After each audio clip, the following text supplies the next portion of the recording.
Hi everyone, we're Kevin and Allie. We've been coming to St. Peter's for about 4.5 years, and it's a privilege to be able to share with you all some of the things that we love about St. Peter's and why we support it financially. We gave this talk a few years ago, back when humans could be humans and gather in person, which feels like a long time ago. So just to recap very briefly our backgrounds. So I grew up in a very Catholic family. My father's a Catholic school principal, and my parents sang in our church choir. And I attended a small Catholic college in Wisconsin, and then did 2 volunteer programs that were through Catholic organizations in Chicago and Peru. I then joined an Episcopal church in Chicago after law school, and then when I moved to Seattle, I found St. Peter's. And for my part, I never went to church growing up, and before dating Kevin, most of my contact with religion was through work, working with refugees and immigrants who were fleeing religious persecution because of their faith or because of someone else's idea of faith.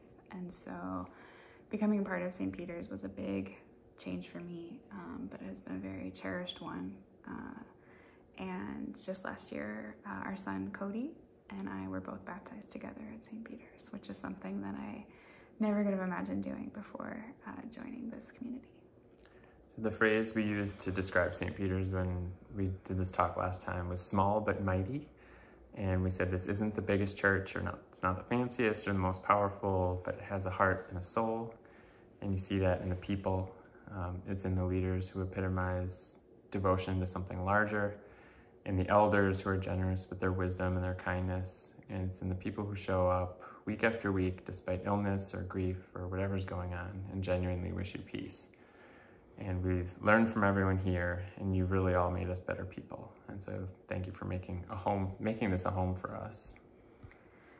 And in 2020, most of this has not changed. We still feel the same way about the people and the community, and we know that St. Peter's is now not just small and mighty, but also virtual and mighty.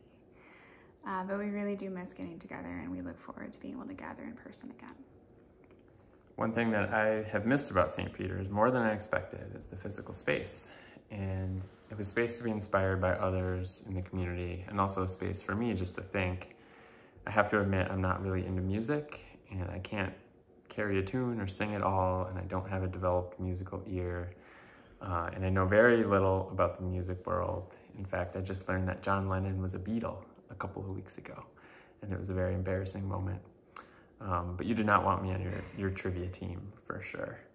But I must confess that often during the church service, while my mouth may be moving during the songs, I'm not usually thinking about the song itself. I'm usually thinking about my job or my marriage or family or just whatever's on my mind that week. And I really struggled to take the time for that kind of reflection outside of church. And really miss being able to do it there at St. Peter's with all of you. And by supporting St. Peter's financially, I know we're helping to preserve that physical space and help making sure it's there for all of us when we can gather again. Aside from our time with Cody over the last year, 2020 has been a dark and difficult year for the most part. Many of you know that we're both attorneys at the Northwest Immigrant Rights Project in both Seattle and Tacoma.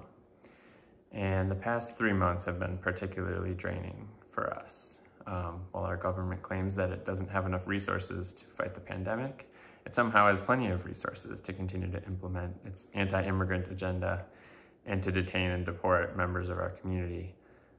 Over the past few months in particular, it has felt like each week there's a new government rule that puts our clients at greater risk and further shuts the door on those seeking freedom from persecution or violence in other countries, as well as those simply seeking better opportunities or to reunite with family.